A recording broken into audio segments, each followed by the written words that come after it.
Hey everybody, it's Heidi Hope, and I am live from Maine, our backyard.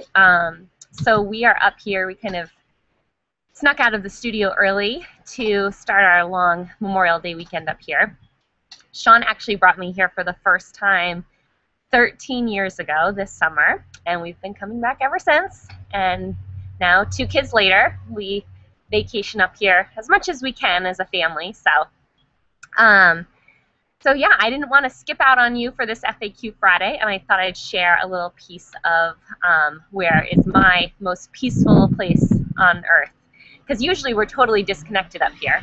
In fact, I had a little technical difficulty getting everything started, so hopefully you guys can hear me okay and see me okay.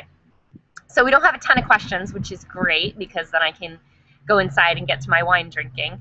All right, let's see what we've got on Facebook here. So I have one from Megan asking, how do you navigate a phone or email inquiry when the first question is, do you provide the digital files or are they included with the session? So when clients call or email us, we just tell them exactly how we do things. So we do provide the digital files. As everything, all of the purchasing is done a la carte after the session. So they pay their session fee, they have their session with us, and then after the session they can buy anything they want.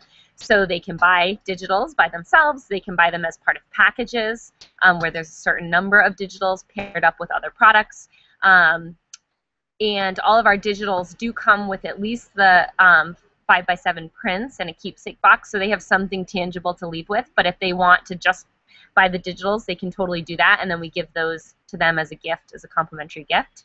And then we send them our pricing, and they can decide if the digital packages are something that they want and that is within their budget, or if they want to go a different route of purchasing.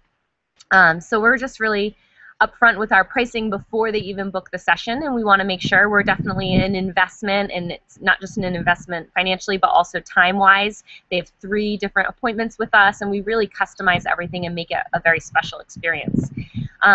So that's sort of how we deal with that. So this next question we have is from Meg, who asks, if nobody asked a question today, were you going to drink wine at 11 a.m. anyways? And the answer to that question is yes. But I have held out for you all, which shows you how much I love you. Okay, Lynette asks, marketing questions. Besides social media, what do you suggest newborn and child photographers do in a small town to get exposure? And this was a popular one. So I get asked this a lot. Here's what I say. The key to all marketing is relationship building. Whether you are marketing through referrals or business to business or social media. I have a lot of entrepreneurs in my family, and I remember my dad used to say that when he would go in for a sales kind of call, he'd spend the first 45 minutes just talking to people about family, about their families and the things they share in common, and really he built friendships with them.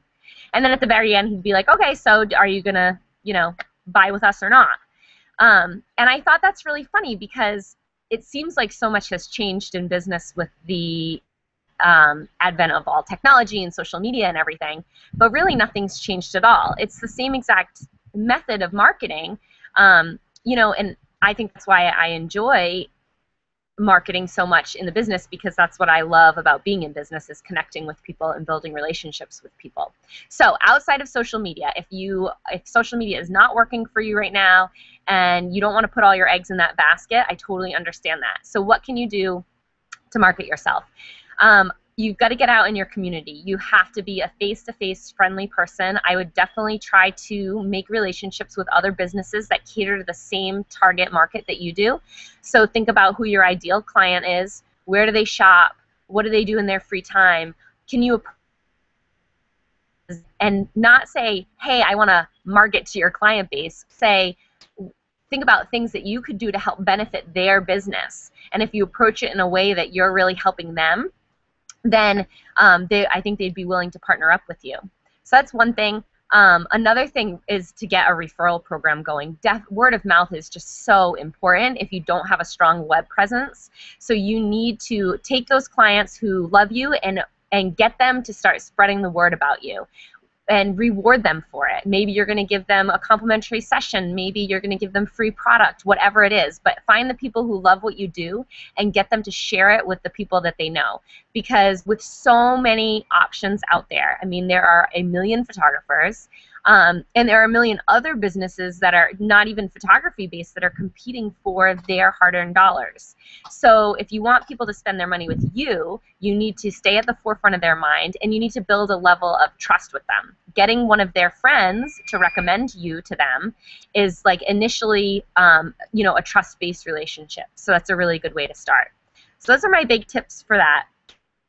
So since we didn't have a ton of questions this week, I am going to get out of here and start my long weekend early. Thank you guys all for joining us. Don't forget to go over to the Learning blog and sign up for our newsletter. I'll start to send out the call for questions that way too, because I know nobody sees it on Facebook anymore.